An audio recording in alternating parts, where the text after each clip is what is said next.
Bien-aimés, nous lisons la parole de Dieu dans l'évangile selon Marc, au chapitre 9, du verset 14 au verset 24. Marc 9, de 14 à 24. Bonjour, peuple de Dieu. Bonne fête. Chaque dimanche est un jour de fête. Nous rendons grâce au Seigneur qui nous donne la vie et qui nous donne de compter parmi ses adorateurs de ce jour. Nous disons merci à notre Père qui nous convie toujours ici et pour l'accueil qui nous est toujours réservé. Merci à vous tous qui êtes rassemblés ici aujourd'hui, répondant favorablement à la sainte convocation de l'Éternel. Un homme est venu voir les disciples parce qu'il a un souci. Pas un souci pour lui-même, mais parce que son fils est malade. Chez les Juifs, le fils est le symbole de la succession. Le fils est l'assurance de la continuité de l'existence de son père. Si un père va continuer à exister, si son nom ne va pas se perdre, c'est parce qu'il a un fils. Et c'est pourquoi on ne compte pas les femmes parmi les enfants. Alors pour un juif, avoir un fils malade est un gros problème. Que deviendrai-je après ma mort? Tout ce que je fais, tous mes efforts, tout mon héritage, mon nom périra-t-il? Parce qu'un fils malade, à ce point, ne garantit pas qu'il y aura des générations après le père. Alors son inquiétude est bien plus grande que la maladie. Et sachant que Jésus a accompli des prodiges, il vient pour le rencontrer, mais il trouve les disciples. Étant certain que les disciples sont à la suite de Jésus, il a espoir que ceci résolve son problème. Ce qui n'est pas le cas. Ce qui n'est pas le cas. Mais nous voyons déjà les disciples essayer et le père qui a amené son problème, il est venu avec son enfant, son fardeau, sa gêne.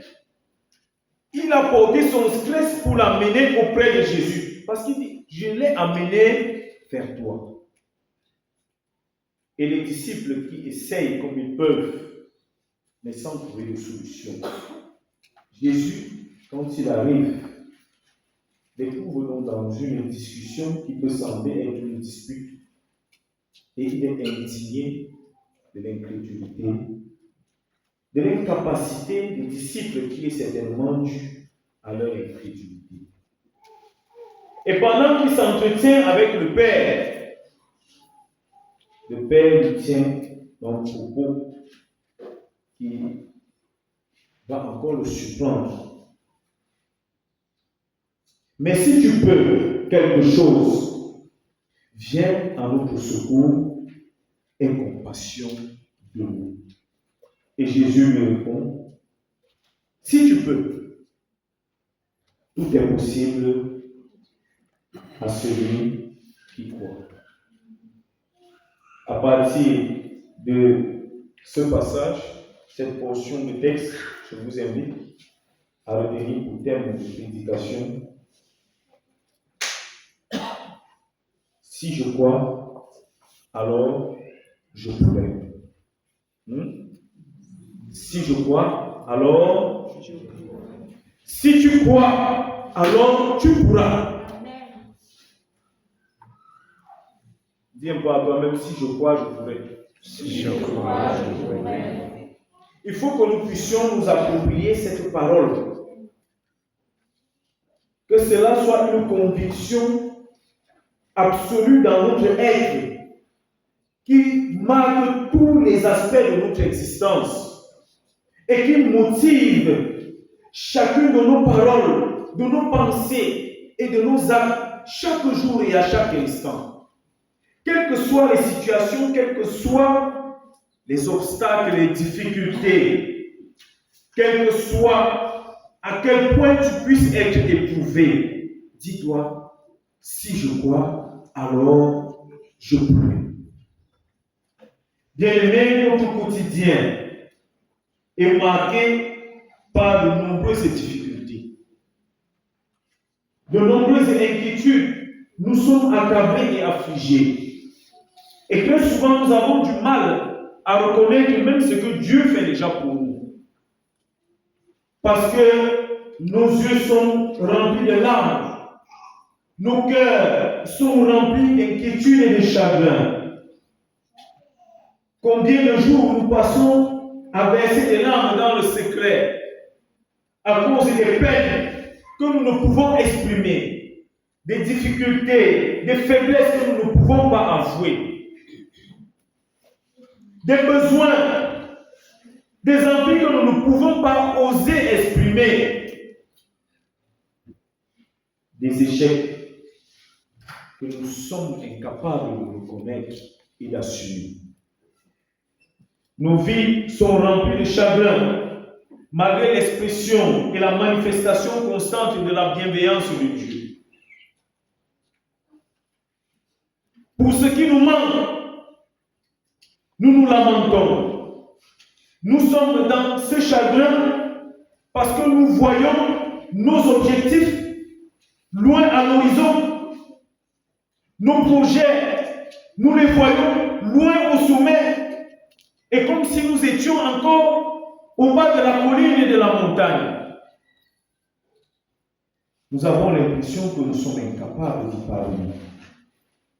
L'actualité politique, sociale et économique nous inquiète chaque jour. Encore ces guerres, il paraît que les prix vont encore monter, que le chômage va continuer.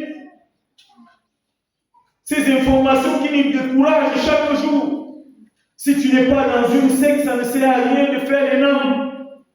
Si tu n'as pas de relation, ça ne sert à rien de faire un concours. Si tu n'as pas quelqu'un devant, ne va pas déposer ta demande dans cette société, dans cette entreprise. Parce que tu ne seras pas regardé. Si tu n'as pas la peau jaune, qui va t'épouser? Si tu n'as pas les moyens, si tu n'as pas une situation stable, quelle femme va t'accepter? Si tu n'es pas beau, si tu n'es pas élégant, ta galanterie énerve même les femmes. Et quand bien même tu veux être beau pour toi, ça suscite même leur colère. Hein? La galanterie d'un lexique qui en plus est pauvre. Même s'il est mignon, comment? Même s'il sait faire les enfilages comme mon fils là. Ça énerve. Notre sagesse ne vaut rien dans les assemblées, dans les réunions de famille, parce que nous sommes pauvres. Parce que nous n'avons pas de travail, nous n'avons pas de situation sociale. Alors, nous nous sentons inutiles. Nous avons pitié de notre vie. La vie ne devient plus ce moment de joie, mais elle semble devenir un fardeau. Que faire? Comment sortir de cette situation? Chaque jour, nous voyons des gens qui réussissent à des concours. Nous voyons des gens qui commencent des activités et qui prospèrent, qui deviennent millionnaires, milliardaires. Non, si tu ne vas pas au Bénin, cela ne sert à rien. Nous sommes engloutis. Nous sommes chargés par ce poids qui nous pousse au découragement, qui nous pousse à laisser l'éponge, à jeter l'éponge et à nous regarder comme des vaincus. Il y a des gens qui disent qu'au Cameroun, ceux qui sont nés entre 82 et 2020 sont une génération sacrifiée. Et nombreux ont accepté.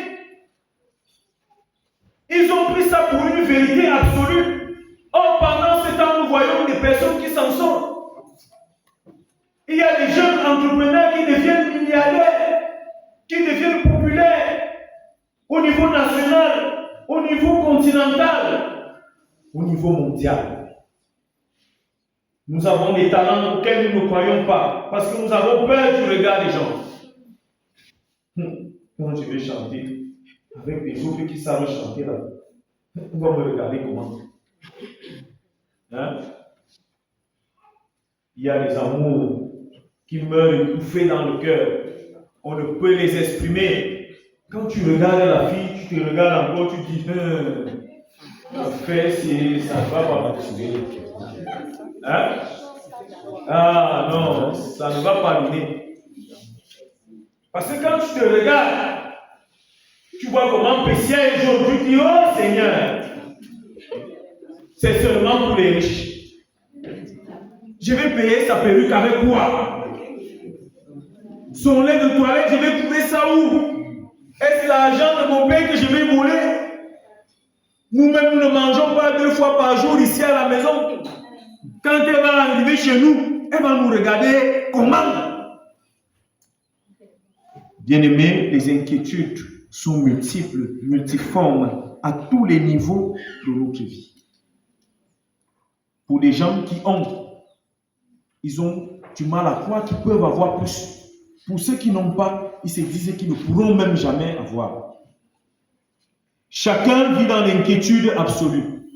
Pour peu qu'un remaniement a été annoncé par le président,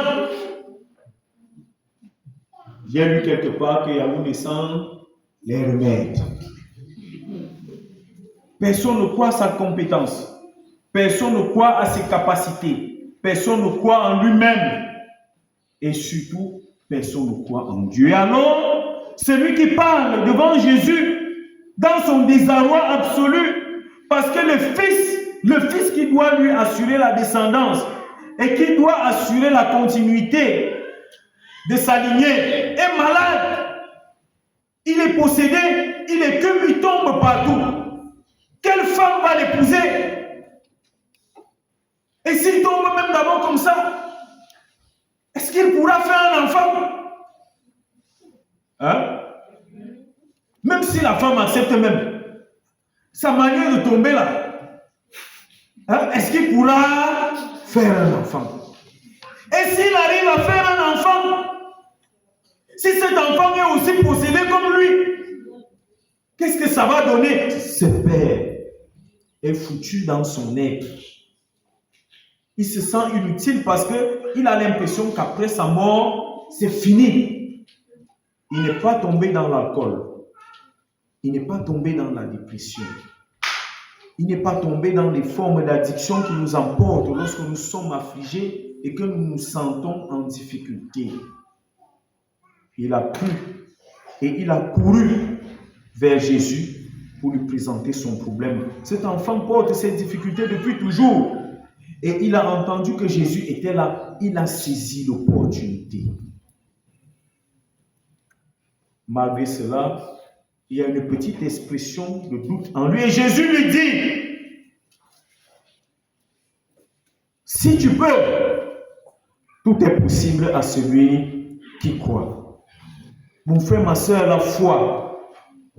la ferme assurance des choses qu'on espère, ferme assurance des choses qu'on espère, une démonstration de ce qu'on ne voit pas. Et Jésus dit, tout ce que vous demanderez à mon Père, avec foi en mon nom, considérez que vous l'avez déjà reçu. Bien-aimé, la foi est la clé de tout. Mais une foi ferme, une foi qui ne se lasse point, une foi qui ne faiblit point, une foi inébranlable, une foi absolue, C'est cette foi qui nous donne le courage, qui nous donne l'assurance, qui nous donne la force d'avancer, la force de croire en nous-mêmes, parce que nous croyons déjà en Dieu. Et celui qui a Dieu avec lui a déjà tout. David dit, si mon Dieu est pour moi, que peuvent me faire les hommes? De quoi aurais-je crainte si mon Dieu est avec moi? De quoi as-tu peur? Pourquoi t'inquiètes-tu? Pourquoi te lamentes-tu? Pourquoi te décourages-tu? Pourquoi abandonnes-tu? Crois en Dieu. Parce que si tu crois, c'est alors que tu pourras. Crois en tes projets. Crois en tes rêves. Crois en tes capacités, en ton potentiel, en ton talent. Crois en ton activité. Crois que le Seigneur va t'élever, qu'il va te fortifier, qu'il va te bénir. Crois que le Seigneur va te donner une promotion. Crois que le Seigneur va te donner le conjoint qu'il faut. Même après 1000 déceptions. Ah, vraiment, ce mariage, moi, je ne suis plus là. Je ne suis pas mariable. Tu es quoi? Hein? Peut-être que tu n'as pas encore trouvé la personne qu'il faut. Ou peut-être que tu n'as pas encore compris ce qu'il faut pour vraiment être marié. Ou alors, la personne qui t'est destinée n'est pas encore arrivée. Saisis l'opportunité, parce qu'il a saisi l'opportunité. Dis-toi que cette fois, c'est la mienne. N'attends pas toujours la prochaine. Parce que dans la foi également, il ne faut pas penser que parce que nous avons la foi, nous allons laisser tout passer. La foi n'appelle pas à un esprit de paresse, à un esprit de lassitude ou de désinvolture. La foi appelle à un esprit de pertinence, un esprit d'assurance et un esprit de discipline dans ce que nous faisons et accomplissons. Cela dit, ce mari, ce gars, ce dragueur, c'est lui. C'est lui, mon mari. Hein? Ce n'est pas que, si vraiment Dieu n'a pas voulu, toi-même tu as fait quoi? Cet homme est venu à Jésus. Il a trouvé ses disciples qui ont été incapables de le faire. Il a insisté. Il n'est pas parti jusqu'à ce que Jésus lui-même arrive. Il paraît que les gens ont le travail lorsqu'ils entrent à la Japée. Alors moi aussi je vais à la Japée. 1 an, 2 ans, ça n'arrive pas. Vraiment cette affaire-là, c'était avant. Il paraît que les jeunes trouvent le mariage lorsqu'ils adorent Dieu. Même si ce n'est pas à l'église, Dieu les bénit. Je connais 2, 3, 4 jeunes qui se sont déjà mariés dans cette chorale. Il faut que j'adhère à cette chorale. Dieu me bénira certainement pendant que j'y serai. 1 an, 2 ans, 3 ans. Ah, vraiment. Je crois que les bons sont déjà partis. Il ne reste que les... Je n'ai pas envie de dire ce que Facebook dit souvent. Hein? Que les bonnes femmes sont déjà dans les foyers. Maintenant, il reste seulement les bébés. Envoie-moi le crédit de 100 francs. Bébé, s'il te plaît, je veux les mégas. Je n'ai pas mangé, je vais prendre. Ouais. Ça, vraiment, ce n'est pas le genre. Saisis l'opportunité qui est devant toi comme si elle était la dernière. Applique-toi. Applique-toi profondément et crois que le Seigneur t'aidera. C'est ainsi que tu pourras jouir de toutes les promesses de Dieu. Que tu pourras recevoir toutes les promesses en toutes situations. Toutes les fois que le Seigneur te bénira, qui te donnera des faveurs, des opportunités, tu vas te les approprier. Nombreux sont passés à côté de l'opportunité que Dieu leur a donnée. Parce qu'ils n'ont pas voulu faire un effort. Ils n'ont pas voulu s'appliquer, ils n'ont pas voulu se discipliner, ils n'ont pas voulu persévérer. Alors ils ont dit, si c'est Dieu qui a dit, hein, si ça n'arrivait pas comme ça. Parce que quand Dieu lui-même t'a déjà donné, tu ne souffres de rien. Qui vous a dit ça? Des formules des marabouts. Et des églises dont je ne veux pas prononcer le nom ici. Des apôtres sans apostolat. Des prophètes sans prophétie. ah, celui-là, ce n'était pas le bon. Non. Crois en Dieu et saisis l'opportunité. Applique-toi. Et Jésus dit, lorsque Jésus le reprend, il dit, aussitôt le père de l'enfant s'écria, je crois, viens au secours de mon incrédulité. Et la suite est connue, l'enfant a retrouvé sa guérison. Bien-aimé, ton travail que tu cherches, crois. Et si tu crois vraiment, tu auras cet emploi. Peut-être pas celui que tu veux, peut-être pas celui que tu penses, car ce n'est peut-être pas celui que le Seigneur a réservé pour toi, ou celui qui est véritablement agréable pour toi. En même temps, soyons logiques. Ne va pas avec un pied cassé dire que tu vas vouloir entrer dans l'armée. Hein? Et lorsque tu vas rater le concours, tu vas dire vraiment, tu vois que le Seigneur ne m'a pas encore béni. Tu portes tous les mauvais comportements que tes parents ne t'ont même pas enseigné. Ce que tu as appris sur Facebook, Instagram, que tu as regardé dans les séries, tu amènes ça dans la maison de quelqu'un, tu commences à exprimer, et puis quand il va te chasser, tu vas dire non, vraiment, ce n'était pas encore le bon. Tu ne peux pas prendre l'enfant de pluie. Tu n'abandonnes pas la gourmandise. Hein?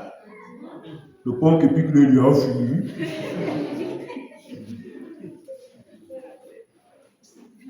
Tu n'abandonnes pas tes habitudes de célibataire qui se pavanent à des heures indues chaque jour et à chaque instant. Tu n'arrives pas à te discipliner toi-même. Cette fille sera lasse de te supporter et elle va t'abandonner. Crois et le Seigneur fera ce qu'il faut. Ton devoir, c'est de croire, de t'appliquer, de saisir l'opportunité et le Seigneur fera le reste.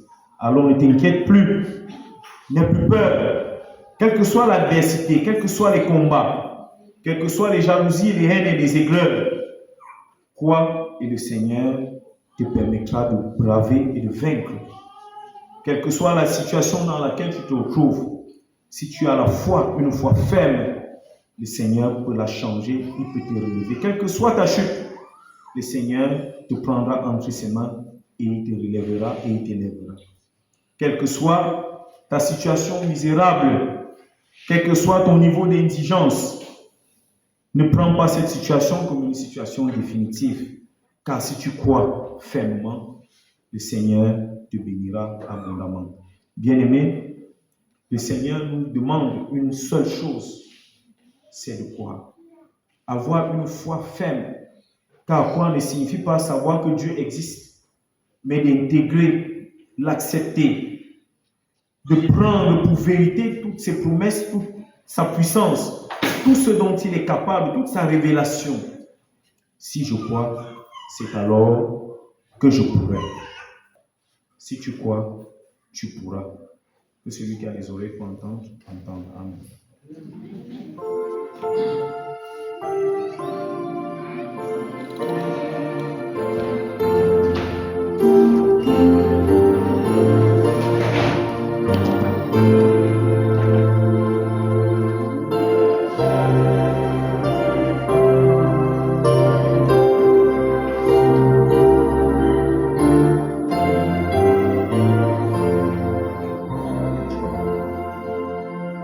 Si tu crois, alors tu pourras. Prions.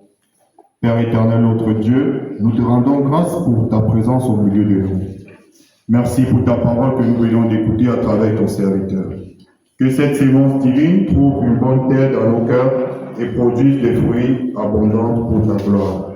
Seigneur, ne permets pas que nous soyons seulement des auditeurs de ta parole, mais donne la force de la mettre en pratique chaque jour de notre vie.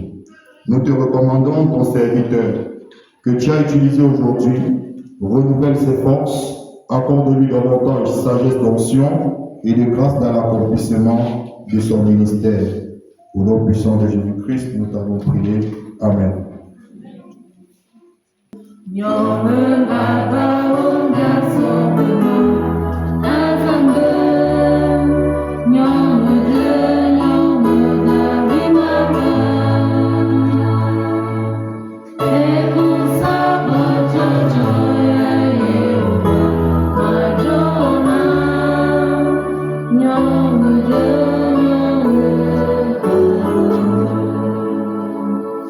Chers frères et sœurs dans le Seigneur, voici venu le moment des offrandes. Mais avant de passer à l'acte, écoutons ce que nous disent les Saintes Écritures à propos. Apportez à la maison du trésor toutes les dîmes, afin qu'il y ait de la nourriture dans ma maison. Mettez-moi de la sorte à l'épreuve, dit l'Éternel des armées, et vous verrez si je n'ouvre pas pour vous les écuses des cieux, si je ne répands pas sur vous la bénédiction en abondance. Amen.